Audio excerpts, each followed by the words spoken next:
Chapter 7. Motor Sledges and Mountains.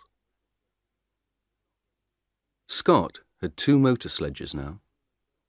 They were the first motor sledges in the Antarctic, the first on Earth. On October 24th, the motor sledges started south from Cape Evans. 4 men went with them, but Scott stayed at Cape Evans for another week. Oates was unhappy. He wrote to his mother, "We had a very bad winter here. I don't like Scott. We were here all winter, but he didn't learn to ski or to drive dogs. Our equipment is bad, and he doesn't think about other people. I'm going to sleep in his tent on the journey, but I don't want to." On November 1st, Scott and Oates and 6 more men left Cape Evans with 8 sledges and 8 ponies. The ponies walked slowly because their feet went down into the snow. It was hard work for them, and they got tired very quickly. They travelled 13 or 14 kilometres in a day. Behind the ponies came Mears with 1 sledge and some dogs. Mears knew how to drive dogs. Every day, Mears started 2 hours after the ponies and arrived 2 hours before them. After 5 days, they found the motor sledges. The Norwegians began again on October 20th. There were 5 men this time: Amundsen, Bjaaland, Wisting, Harsel, and Hansen. They had 4 sledges and 48 dogs. There was a lot of wind and fog. On the first day, Wisting's sledge suddenly stopped, and the back went down. "Come on, you dogs," he said angrily. "Pull, pull." At first, nothing happened. Then, slowly, the sledge moved again. Wisting looked down over the side of the sledge. Under the snow, there was a 50-metre hole. "Did you see that?" Amundsen said. "The ice wants to eat us. Men, dogs, sledges, everything." On the 4th day, they reached the depot at 80 degrees south. There was a bad snowstorm, but they found the flags easily. Next day, the men stayed in their tents, and the dogs played in their holes under the snow. They were all happy. They had a lot of food, they had good equipment, and they were warm. They could travel fast.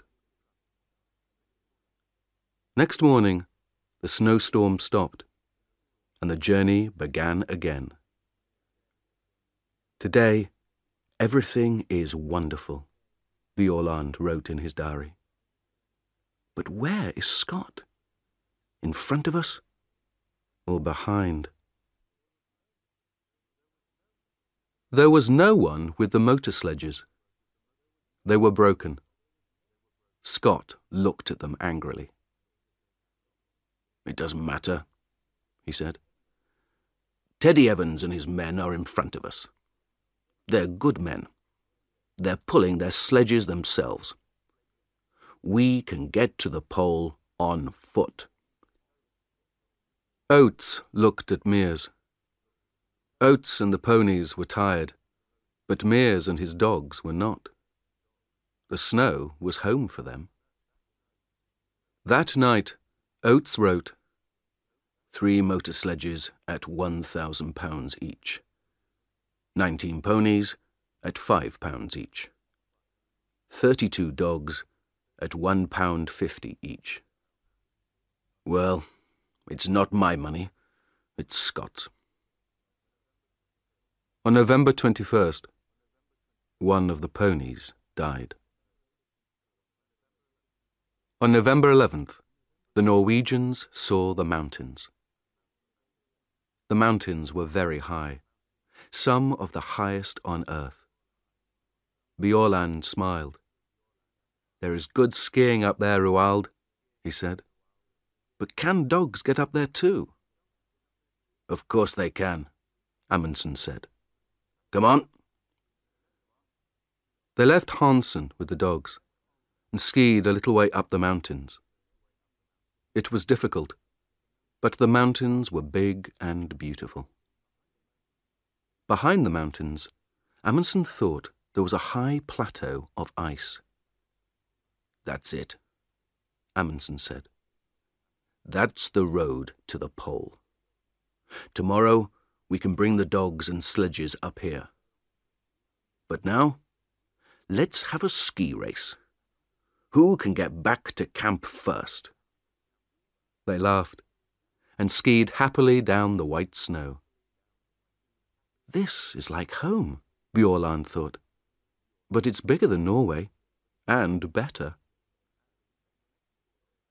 In the next 4 days, the dogs pulled the sledges 81 kilometres and went up 3,000 metres. At last, Amundsen and Bjaaland stood on the plateau behind the mountains. They were tired, happy men. Bjaaland looked back at the mountains. "Can a motor sledge get up here?" he asked. Amundsen smiled. "No," he said.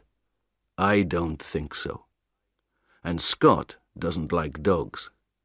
So his men are going to pull their sledges up these mountains themselves. Would you like to do that, Olaf?" Bjaaland didn't answer. He smiled and skied happily away across the snow.